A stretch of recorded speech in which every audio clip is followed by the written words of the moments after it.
Hey everybody, August reset. We are in day 3 of our digital detox, which is really just unpacking a lot of what we went over in a class that Trent taught. So if you like what you see here, you can text that daily dose number. You text digital to the number that you text daily dose to. It's somewhere here on the screen, but we're talking about boundaries today. Yeah.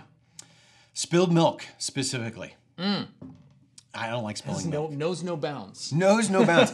So growing up, my brother would say, and I'd say, Brian, can I have some milk? And he'd say, sure.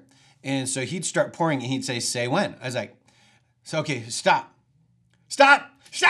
Right? And he wouldn't. You didn't say when. I didn't say when. And oftentimes when I figured out what needed to happen for me to get him to stop milk, he just kept it pouring. And I'd finally say when. No, you spilled the milk. And he's like, no, you did. You didn't tell me to stop.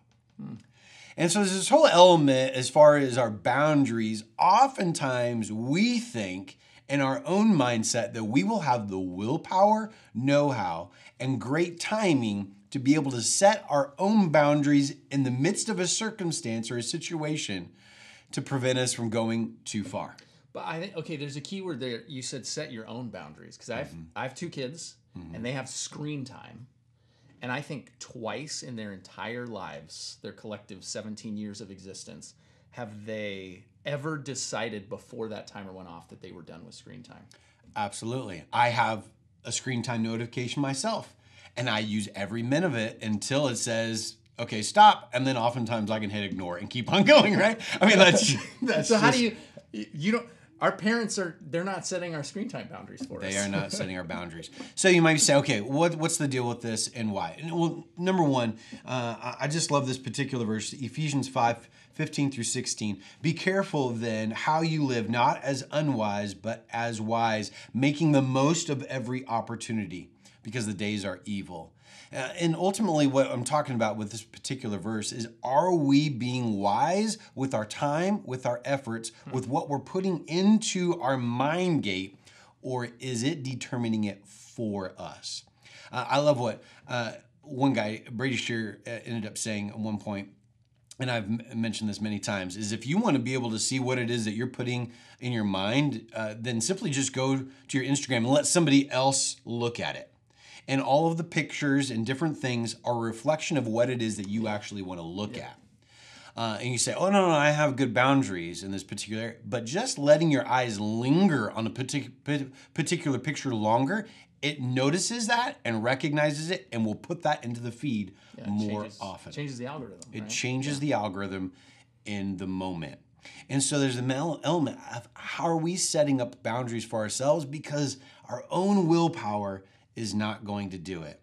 There's a reality, a scientific reality between addiction and what's been taking place with our digital devices. Yesterday, we talked about gamification. I got a lot more in that digital class about that. But ultimately, what they're doing is that they are giving us exactly what they want, what we want, and it gives us a little bit of a dopamine hit. And what happens is that we maybe eat a great bowl of strawberries. We get a dopamine hit actually on that. Oh, that was satisfying.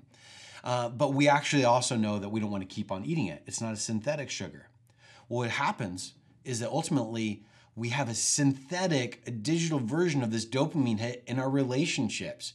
Every time that maybe Kurt and I hang out, when Kirk and I hang out, it's like, oh, that's a nice little dopamine hit. I can get that 100 times over in 5 seconds on my phone. Yeah. It is a synthetic version of what God had already designed us with. And that dopamine hit overwhelms our system, and we can get addicted to these dopamine hits. And ultimately, we keep on going back to it over and over and over again. So I just want to encourage you. There's an element here where we don't even understand what it is that we're messing with, because science has said they've gone to the backside of this and they've said, actually, this is what's working. And your willpower probably doesn't stand a chance without some boundaries. Yeah. Wow, that's good. The days are evil. The days are evil. And so I just encourage you. So your device is not evil. It's the devil is in the details, right? It's a matter of, are you controlling your device or is it controlling you? And if you find yourself constantly wanting to check it throughout the day, then it's probably it's probably determining your day. I want to encourage you to set up some boundaries.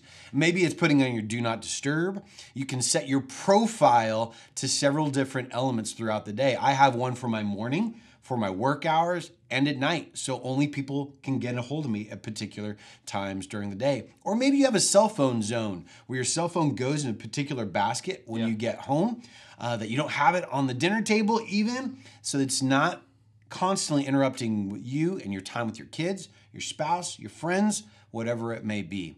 Let's start to set up boundaries so God can actually use us for the work that He's intended for.